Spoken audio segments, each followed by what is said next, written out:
Bon, nous sommes avec Théo Ulrich. Est-ce que tu pourrais te présenter Théo et parler un peu de ton actualité pour ceux qui ne te connaissent pas, s'il te plaît? Alors, je m'appelle Théo, je suis maintenant combattant professionnel à Hexagone. Donc je vais faire mon premier combat professionnel le 26 janvier au Zénith de Paris. Et du coup, tu devais combattre pour la ceinture de l'AEF dernièrement. Finalement, tu as signé en pro. Pourquoi cette décision? Je devais combattre le 14 octobre et malheureusement, 2 semaines avant, je me suis blessé. Donc avec mon coach, on a préféré que c'était plus trop intéressant de combattre en amateur. On a eu une bonne opportunité en pro et c'était y. Et qu'est-ce qu'on peut s'attendre pour ton combat à l'Hexagone? Un gros finish. Un gros finish, comme d'hab. Théo, il lui reste 20 secondes. C'est un chasseur, hein, Théo, là, dans le combat. Il a une proie, il a senti le sang, il veut finir. Ouais, le genou, il fait KO. C'est un KO. Un KO dramatique à 10 secondes de la fin du combat. Incroyable. Quelle performance de Théo Ulrich. Donc nous sommes avec Théo Ulrich. Comment tu te sens, Théo, après ce magnifique finish lors de ce combat? Et franchement, je me sens super bien.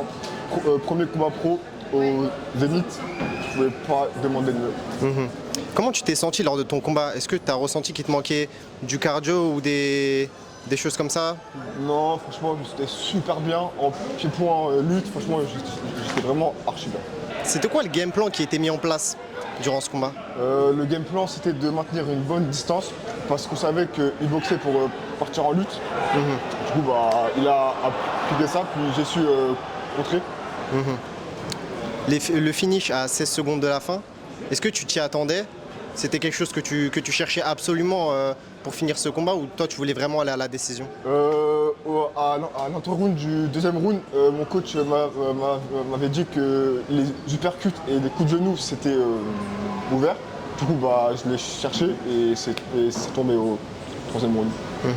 Le fait que ton adversaire se relève extrêmement tard, je crois il lui a fallu plus d'1 minute avant de se relever. Est-ce que c'est quelque chose qui t'a fait peur pour sa santé ou oui, toi, c'est sûr, parce que c'est des êtres humains. Et après c'est le sport. Mais c'est préférable qu'il va bien. On a entendu que le journaliste Sacha de RMC t'avait posé la question par rapport à un éventuel combat face à Patrick Abirora. C'est quelque chose que tu cherches absolument à faire dans ta carrière, car c'est un combat que tu n'as pas pu faire, j'imagine que tu as envie de le faire. Ou toi, comment tu vois la suite de ta carrière? Pour l'instant, je fais ma carrière, il fait sa carrière. Si on doit se croiser demain, moi je suis là. Si on doit se croiser demain, après-demain, dans 2 ans, 3 ans, moi je suis toujours ouvert. Quels sont tes futurs projets? C'est d'aller chercher la ceinture de l'Hexagone ou si on te propose un autre contrat dans d'autres organisations, notamment l'UFC ou par exemple le PFL, est-ce que c'est quelque chose qui t'intéresserait avant de faire la ceinture de l'Hexagone? Déjà, on va commencer par conquérir l'Hexagone et après, pourquoi pas aller plus loin. Ça marche. Merci Théo et Merci encore félicitations à toi pour ce magnifique finish. Merci beaucoup. Qu'est-ce que t'en as pensé, Willy, du combat là? Le combat il était monstrueux, franchement Théo là il a fait une démonstration, c'était vraiment énorme. Mais je tiens quand même à féliciter aussi son opposant, Rémi, qui était très vaillant et très dur. Et franchement voilà, pour un combat exceptionnel, il faut 2 combattants d'exception. Félicitations à eux deux. Et Théo, encore une fois, félicitations à toi. C'est franchement énorme.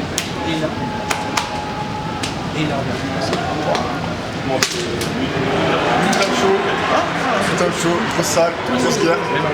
Rémi, respect de ouf. Même à la fin, le discours et tout. En plus, t'es rentré sur Safe. En plus, t'es rentré sur Molotov 4. Eh oui. Ah ouais, c'est Fiu.